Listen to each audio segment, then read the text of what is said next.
آتش بازی جس طرح شادی بیاہ، شب برات اور دیگر تقریبات میں رائج ہے، ناجائز اور حرام ہے کہ اس میں مال کو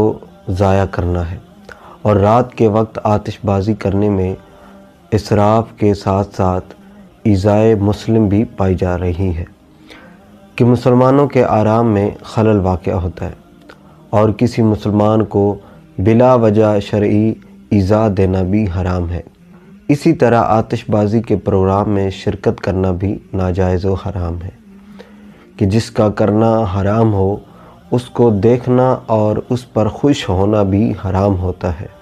امام احمد رضا خان بریلوی رحمۃ اللہ علیہ آتش بازی کے حوالے سے فرماتے ہیں کہ آتش بازی جس طرح شادیوں اور شب برات میں رائج ہے، بے شک حرام اور جرم ہے کہ اس میں مال کو ضائع کرنا